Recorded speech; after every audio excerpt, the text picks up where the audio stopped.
Good morning, everyone. Thank you for joining us today. My name is Erin Topek, and I'm the Marketing Director for Higher Level. And today you are tuning in to our Workplace Excellence webinar program. This is a monthly program that I started close to 4 or 5 years ago. And we basically want to be able to provide our clients and colleagues different information to help manage their workplace and efficiency with your team. Today's topic, I will present Dina Kirk momentarily, but we are talking about hiring the right people, safety in the workplace, post-offer employment testing, which is very relevant this day and age. So definitely appreciate you tuning in today. A couple housekeeping things before we begin. This call will last a little bit less than an hour. You as attendees are set up in listen-only mode, so if you have questions at the end of the webinar, we will take care of those. So feel free to type those out in your questions or chat box down at the GoToWebinar panel, and let us know if you need anything in the meantime. So I want to go ahead and kick it off and introduce Dina. So Dina is the Administrative Director for Work Care Ready Well. She received her bachelor's in occupational therapy from the University of Southern Indiana in 1998 and graduated from McHenry University with her MBA in May 2017.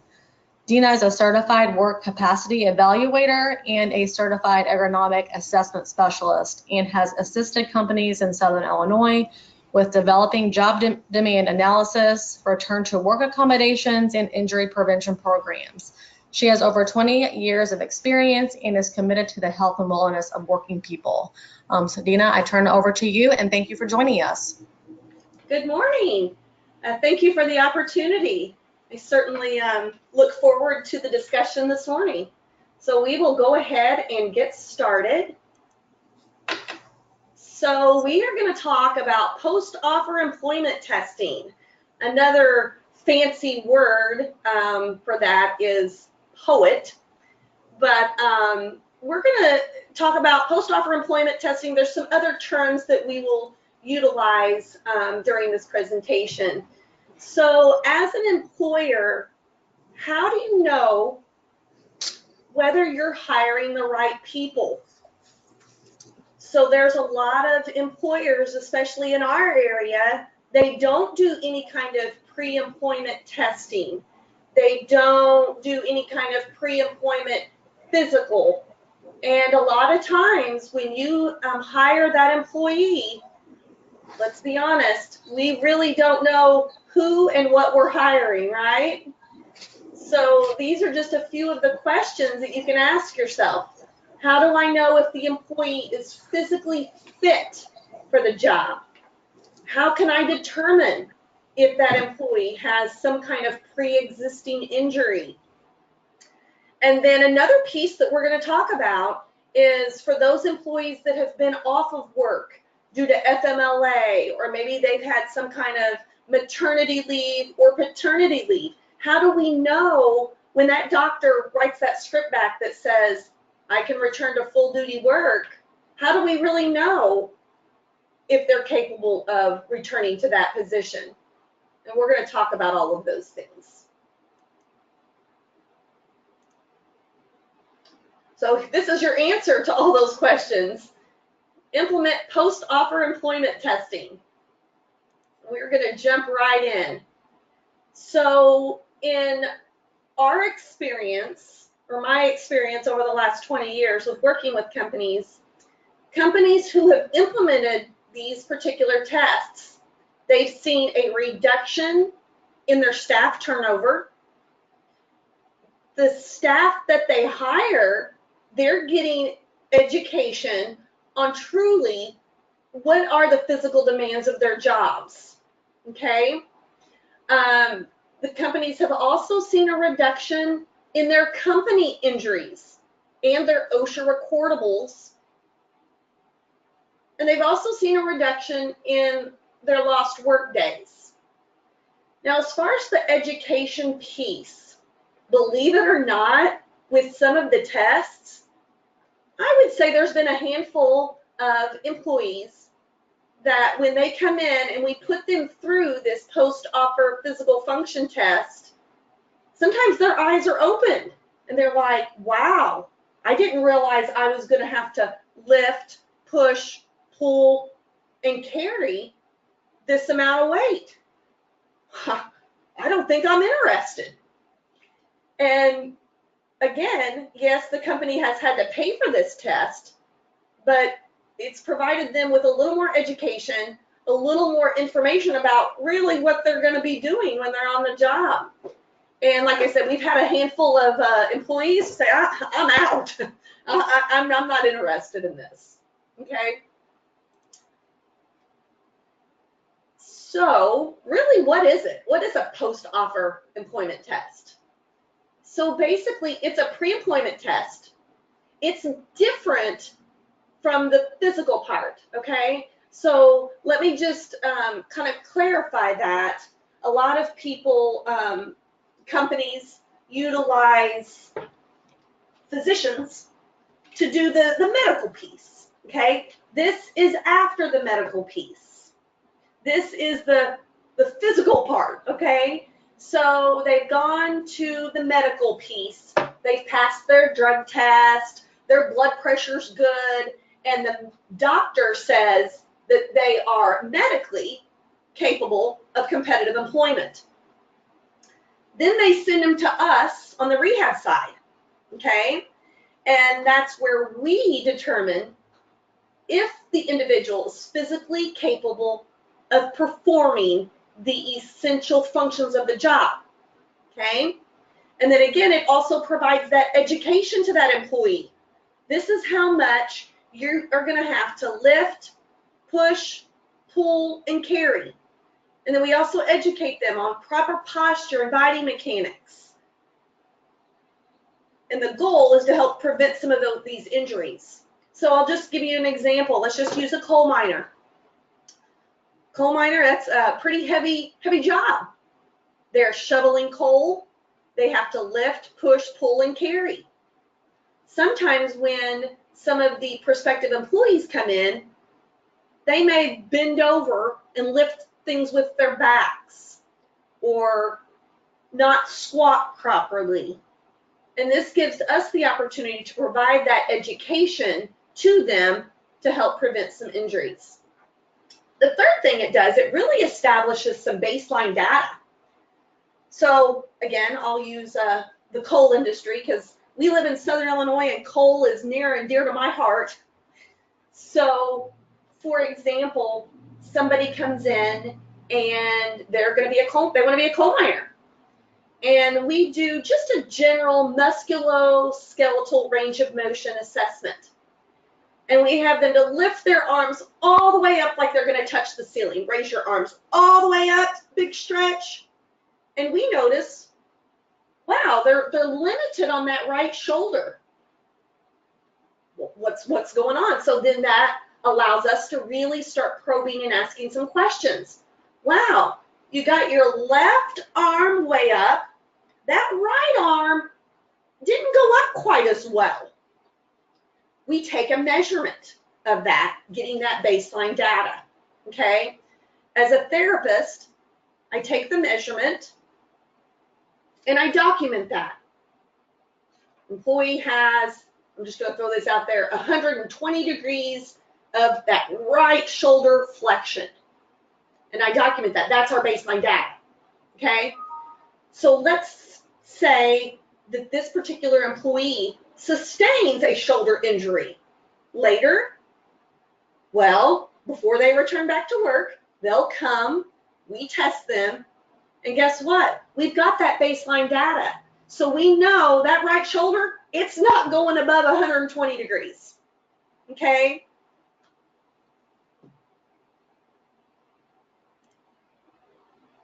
All right, so we talked a little bit about this next slide. So what does the test include? So we do range of motion testing. We look at their neck. Can they turn their head left, right?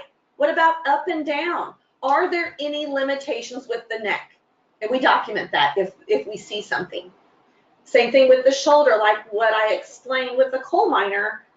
We're looking at upper extremity, their shoulder, their elbow, their wrist. If we see any swelling or anything. We're making sure that we're documenting all of these things. We've all heard stories of people that have had bad backs and back shoulders. They go take this new position, and then within weeks, they're claiming a work comp injury, right? Again, this is a reason these companies need to implement post-offer physical function tests. We look at their back. We look at the cervical spine, the thoracic spine, and the lumbar spine. Do we see anything going on? We do lower extremities, hip, knee, ankle. And then we get into the physical part, okay? How much does this particular job require as far as lifting, pushing, pulling, and carrying? And how do they do that? And then we provide that education on material handling and body mechanics, and then the education piece. So just to give you a few statistics, on average, companies who have implemented post-offer employment tests, 1 out of every 10 tests identifies a potential injury, saving that company on an average $50,000. Okay, so I'll give you a couple other, examples. If we identify that this particular employee doesn't meet all the essential functions of that job, the company doesn't have to hire them. And we're going to get into that, okay? So meet or does not meet. So as the therapist, when we actually put them through this particular test, all we provide the employer with is that they meet or they do not meet the physical demand of that particular position, okay? So that test that we administer, it determines that, and it looks at those essential functions, okay, of the job, or looking also at things where they would maybe sustain an injury, okay? But the employer has the right in the end. They can change or withdraw that conditional offer, okay? So an example of that, let's say that one of the essential functions of the job is to kneel, okay? And we take them through the kneeling, and this particular employee says, this right knee hurts when I get down on it. And we discover when they go to kneel on the right knee, they've got a prosthetic leg. Oh yeah, that would be a little hard to kneel. The company, in order to follow ADA guidelines and EEOC guidelines, the company can still hire that employee and make reasonable accommodations, okay? So the employer can say, you know what, we still want to hire this employee, even though they don't meet that kneeling part, which is an essential function of the job. We're going to make reasonable accommodations. And instead of kneeling, we are going to give the employee a cart to push or something else to do instead of kneeling in order to accommodate that particular disability. Okay? Next, I'm going to kind of take you through some data that we have just to kind of show you a little bit about the savings and the costs that companies incur. So company ABC, they were experiencing a high number of injuries. This particular company, they installed telephone, cable, and fiber optics. The installation occurs underground and aerial, and most of those injuries occurred with material handling machine operation, and digging. And if you think about it, those three particular things, that's where a lot of construction workers and coal miners and people who are doing a lot of physical labor sustain their injuries. Oh yeah, I was digging. I bent over to pick up the pipe and I pulled something in my back. I was carrying the pipe and I accidentally dropped it on my toe or whatever. So 85% of all losses for ABC Company occurred because of those three activities. So in 2013, ABC Company decided they were going to have to do something, okay? After they talked through the costs and the benefits, the company decided it was time to implement a post-offer employment testing program, which again established that baseline data, and their results were phenomenal. They improved their loss ratio from 86% in 2013 to 20% in 2016. They reduced their work comp claims by over half, and they also reduced their mod rate. And for those of you who are not familiar with the mod rate, your mod rate is that factor that determines your work comp premiums, okay? Work comp premiums are no different than our car premiums. I go out, I'm driving my car, and I hit another car and it's my fault, guess what? My insurance goes up. Exact same thing with work comp premiums. You have a claim, your work comp goes up. So this is another little graph that shows you a little information about ABC Company. Look where they were in 2013. Their injuries were up. Their loss ratio was up. And look at where they were in 2016. Pretty significant.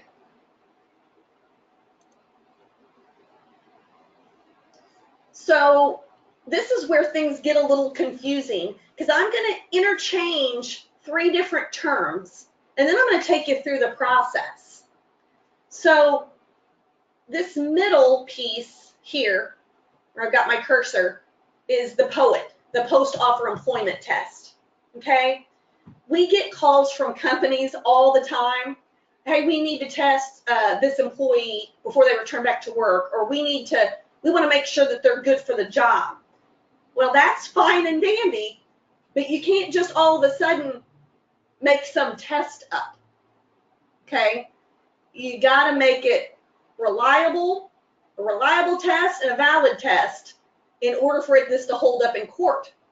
Because I promise there will be some time where somebody doesn't pass the post-offer employment test and they will seek an attorney, and you have to have all this documentation to back up what you've done, okay? So typically, we hear they want this first. We got to implement this test, okay? But before this test can be implemented, you got to have this, which is the job demand analysis. So a job demand analysis is a fancy word, almost for like a job description, except you get a lot more detail in the job demand analysis than what you typically get in just a job description, okay? So a job demand analysis, it's an on-site analysis that looks at the most physically demanding aspects of the job. And then you get a report from that job demand analysis, which really identifies how much somebody can push, pull, carry, and then it looks at how often. So for example, coal miner, how often are they standing for their job? In an 8 to 10 hour work shift, they're underground, roof bolter, let's just say. How often are they standing? Well, it's constant. They are constantly standing. There is no sitting with that particular job. Now, same thing, you got another coal miner, maybe he's a miner or he's transporting the coal. Well, he sits quite a bit because he's driving the miner around, okay? He's the one that's pushing out the coal. So that's where it gets very important to have this job demand analysis. Just because I'm a coal miner and I'm going underground, we need a little more information. What are you doing? Are you a miner where you actually sit and operate a machine to push through another cut of coal? Or are you a roof bolter who you're standing and you're doing a lot of overhead activity and you have to stand? Those are very, very different as far as the job demand analysis, okay? And then the last part is fit for duty. So this post-offer employment test can be used twofold. It can be used to test to make sure that new hires meet the physical demands of the job, but you can also use it as a fit for duty. So this is where I've got somebody who was out because they were in a car wreck, let's just say, or they had a four-wheeler accident over the weekend, partying with their friends, and they're out for 2 or 3 weeks. We're going to put them through a fit for duty test. It's the exact same test as your POET, but we want to make sure that they're, again, physically capable of returning to that full duty work. So I'm going to give you an example of the whole process of how to implement a post-offer physical function test, because this is where it gets a little confusing. So we worked with a local municipality, and we began with City of ABC in December of 2007. They called us, they were desperate. They're like, we've got all these injuries. And literally their work comp costs, they were writing a check for $20,000 every month. $20,000. Their injuries were with their water, sewer, and their street departments. You know, and a lot of it is just people being careless. They fell in a hole. Or you got some of these guys that are working the position. Oh, I can pick that up. I can carry this pipe, 20 feet. No, I don't need help. It's just careless errors. So we went on site and we determined they had no job descriptions. No job descriptions were available for any of their employees. So this is what we did. This kind of, in a nutshell, will map out what that process really looks like. So we met with the company, had a conversation. Okay, let's talk about what positions you really want to make an impact on. Okay. Now I will say, we have some companies and they want a job demand analysis on every single position. And that's fine. We're grateful. We can do that. But typically, with a company, you want to identify where you're having your injuries. So I'm going to back up here. So for this particular municipality, it's the water, sewer, street department. They're not going to develop a post-offer test for their clerk or their administrative staff, because think about their physical demands. It's pretty light. The most that they're having to lift, push, pull, or carry is a big old box of printer paper, right? So typically, that's not something where you're going to get your biggest bang for your buck. You don't want to invest in those positions where you don't have injuries. You want to put your investment in to the positions where you see they have the highest physical demand. They're the ones that are really doing the physical labor, okay? So here's what we did. We went on site, met with the local municipality. We went on site, and as a therapist, that's what we do. When we do this on-site job demand analysis, I'm not in my pencil skirt and my high heels. I'm in literally jeans, steel-toed boots, and I've got all of my equipment handy. We go and we literally follow them around on their job, anywhere from 2 to 4 hours. Follow them around, and we want, while we're there, we're not there during their break. We ask them, at what point in your 8-hour workday do you feel like you're doing the hardest part of your job?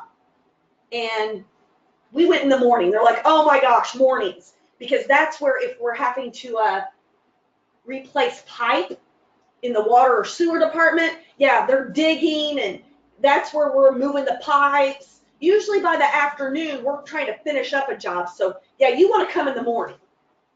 Okay, and that's what we did.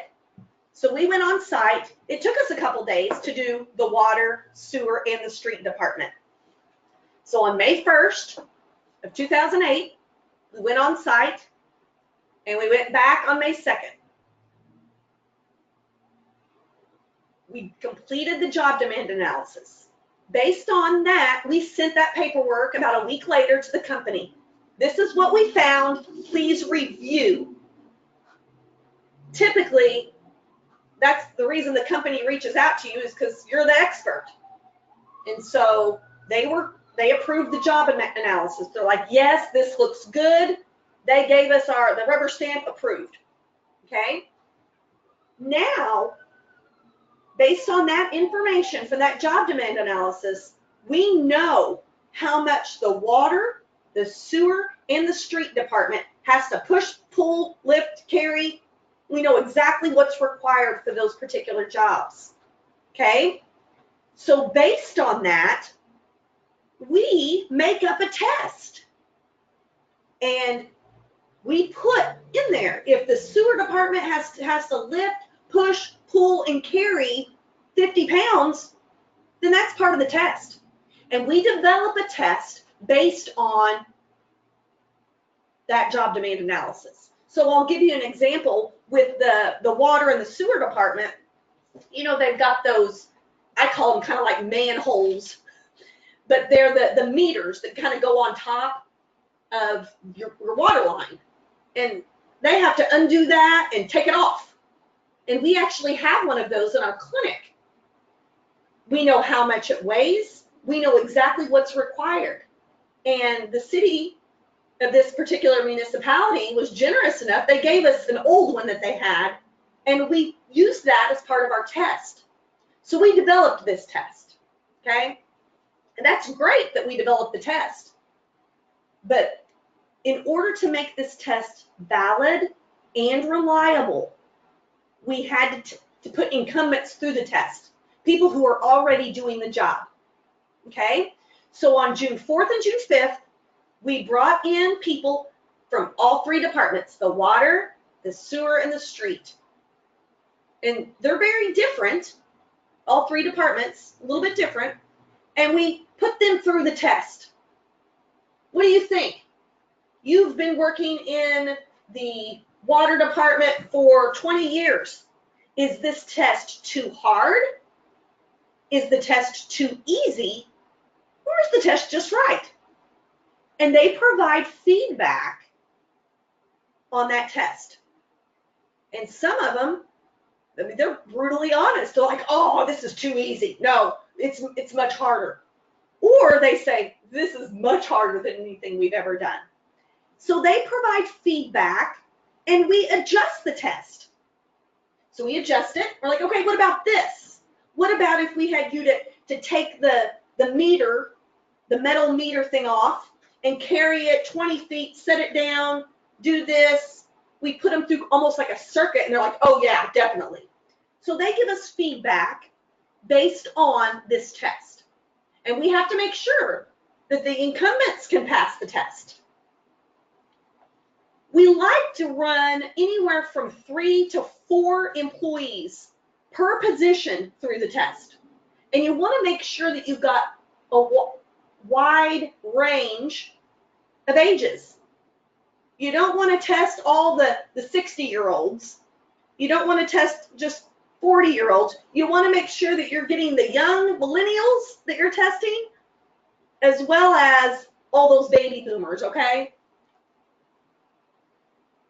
So we modify the test. We send the test back to the company. And we say, based on the job demand analysis and the test we developed and the feedback from your employees who are doing the test, we've modified it.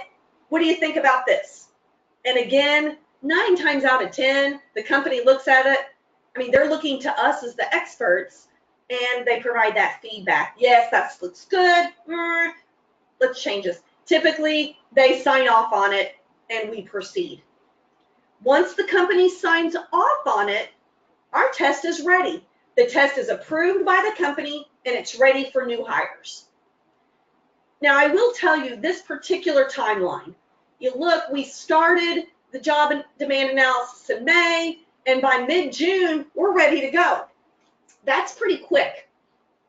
Most of the companies we work with, well, we'll take this at the next board meeting, or we'll present it at this meeting. You know, they have a lot of steps just in their internal processes that they have to go through before the test can really be approved. So this is a pretty quick timeline that we completed. But I want to show you their results. So in 2017, and we met with the mayor of this particular company back in, I guess it was in December, this past December. And we like to typically meet with our companies and kind of go over our data. And we sat down with the city clerk and a couple other decision makers, people who are on the, you know, the town hall board or whatever. And we were just going to have like a little Christmas lunch. Hey, how are things going? And the city clerk looked at me and she said, the mayor's coming. I said, oh, the mayor's coming. We've probably done something wrong. And the mayor came, and the mayor sat at the end of the table. It was real quiet. We started to have a little conversation. And he said, I just want you all to know, this is a fine program. Of course, then we're all like, whew, we made it through that. He said, we've come a long way with our work comp costs over the last 5 to 10 years. He said, do you realize how many OSHA recordables we had last year? Of course, we didn't know. I said, 1. He said, do you know how many, out of that, they had, you can see, 2017, their incident rate was 1.06, their DART rate was 0.21, they had 5 injuries and 1 OSHA recordable. But their lost time work days, even with the 5 injuries and 1 of them was an OSHA recordable, he said, do you know how many lost time days we had? Of course, my heart starts to skip a few beats as I'm waiting patiently. He said 0. For those of you that know a lot about work comp, that's huge. That is huge. And it doesn't necessarily just go back to the fact that we implemented this testing program.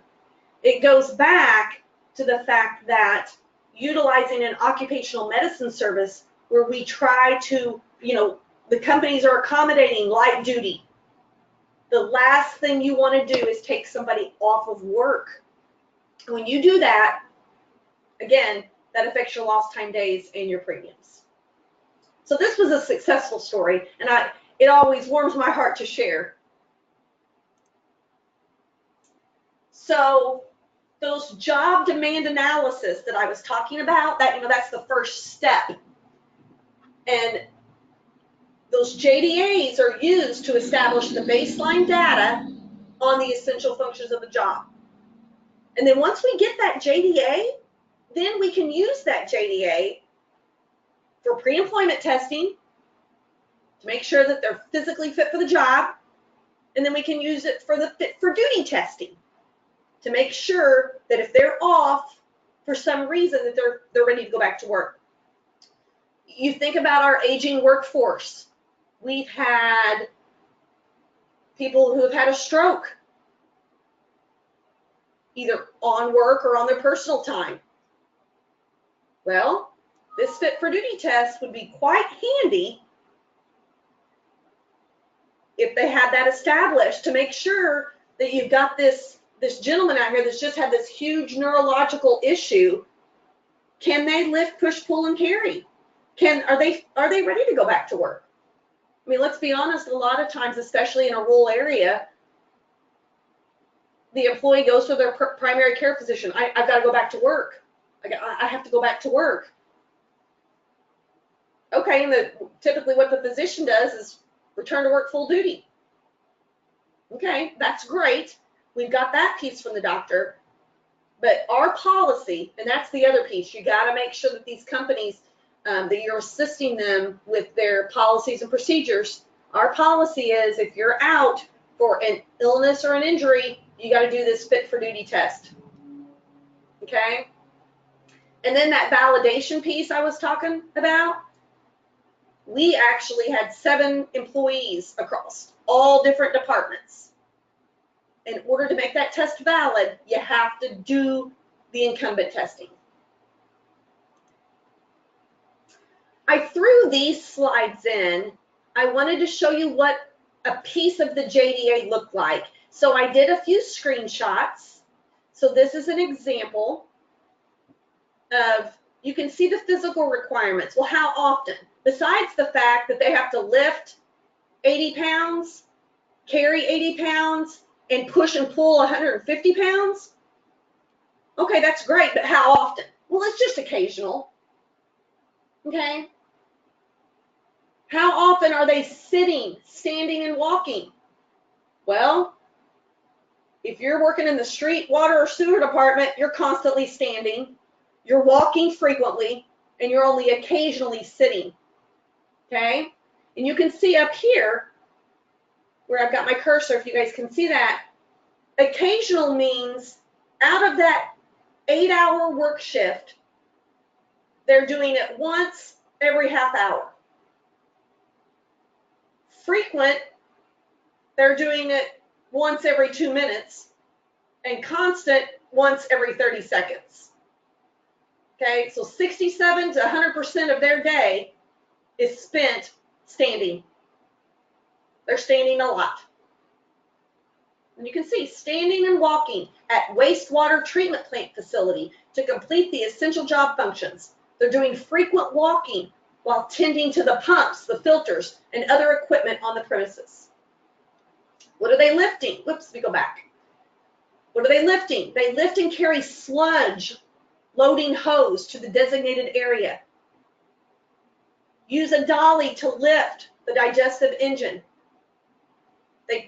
They're pushing and pulling wheelbarrow to and from the dumpster to discard what they've retrieved from the bar screens.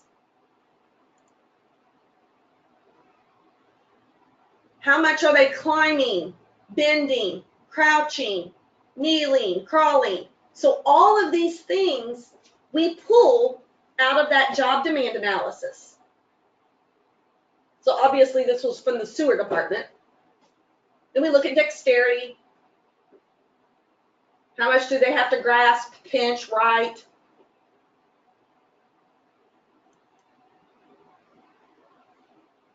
And then now we're just going to kind of go through a little summary of some of the benefits of implementing these post-offer employment tests. And hopefully I'll have enough time to open it up for some questions.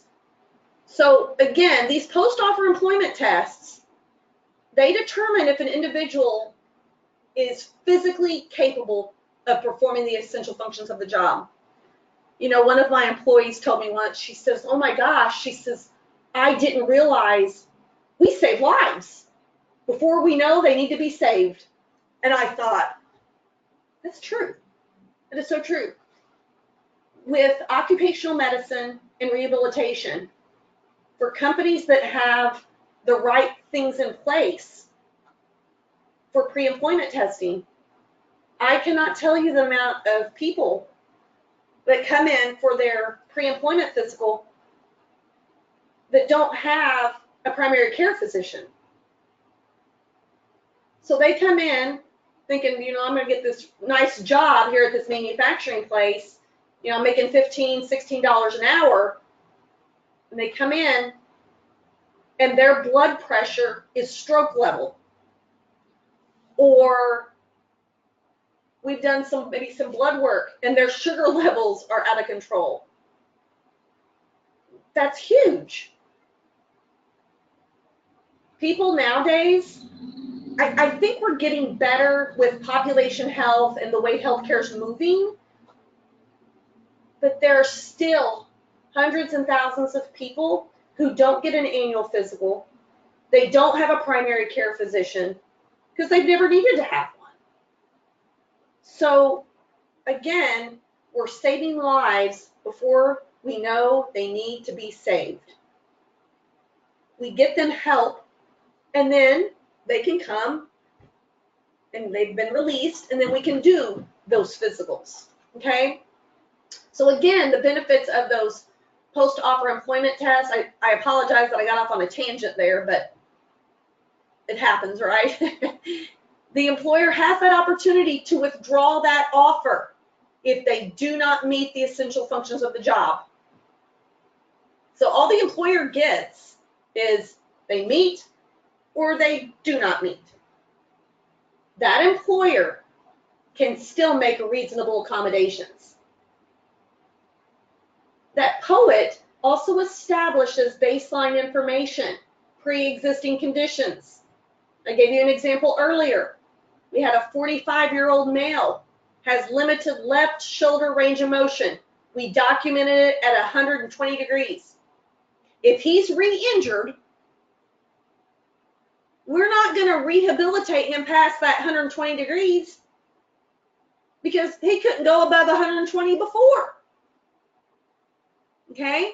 So the employee will only be rehabilitated to the percent of the pre-injury measurement. Here's other benefits. You reduce injuries on the job.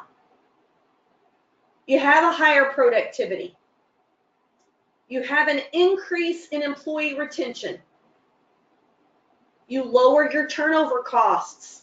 You think about how much it costs to hire and train somebody. It's expensive.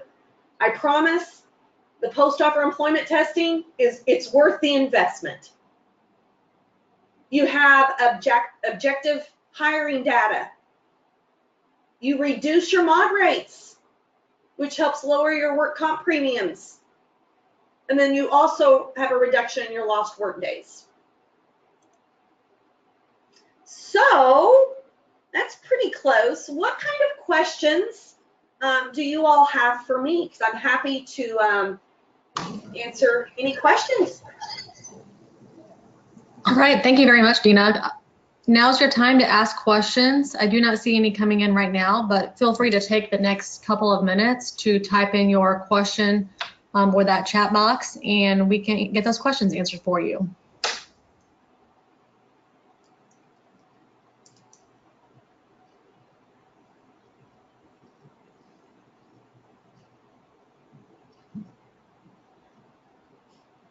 Dina, I have a question for you. So just from your years of experience, what are the most popular work-related injuries, and how have those changed throughout the years based on what people are doing?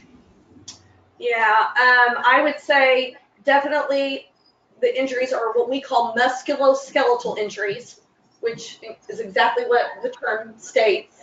It's either an injury with your muscle or your bone. But typically low back and shoulder injuries are those are the highest that we see. And over the years, that whole education piece is huge because a lot of employees, especially when you have some of the younger generation, they think that they can lift, push, pull, and carry anything. And, providing them that education, this is what's required. You're only required to lift, push, and pull, carry 50 pounds. If it's a piece of pipe that weighs 100, that's where you're going to have to ask for help. and really educating them. Don't do anything where you feel you're going to risk an injury. And I think just providing a lot of that education, I mean, that's probably the biggest piece. And the other thing is, a lot of, I think the other piece to that, Aaron, is a lot of the companies, especially with this municipality. I'll just use them as an example. What happens is, we don't see it quite as much now, but there was this craze where somebody gets injured, they go to the doctor, they take them off work, and then you have this big what we call the black hole of workers' compensation. They're taken off work, now they're having surgery, and you've got this big, massive work comp case. What happens is, when they finally come back to work, those work comp premiums that you had, obviously they're going to go up, but they look at lost days. And depending on the injury, now this is, I will say this is for the state of Illinois, depending on the injury, where your injury is, and the number of lost work days, there's this magical formula that they create. And the employee gets this settlement. Okay? So then, you know, my friend here just got this settlement and just bought a brand new Harley. Well, looks pretty good. Let me see what I can do. And then you have this snowball effect. Well, for companies that are implementing processes, 1, to keep people at work, 2, to reduce their injuries, and 3, to make sure they're hiring the right people, they have made those 3 things, they've made huge strides in addressing their work comp issues. And I think that piece alone, you know, getting connected with an ACMED program and really getting someone that truly understands the needs of the company, that's the biggest piece in that education. So I hope that answers your question. It does. Great, thank you. All right, I do not see any other questions, so we will go ahead and wrap up. I wanted to let everyone know that we will be placing this recorded webinar on the Higher Level YouTube channel in the next 24 hours. So if you do want to look at it again, we will also send that out to our attendees. Thank you again for attending and spending your morning with us. If you have any questions, feel free to email Dina, or you can also reach out to me at hello@higherlevel.com. And everybody have a great rest of your day. Thank you, Erin. Thank you.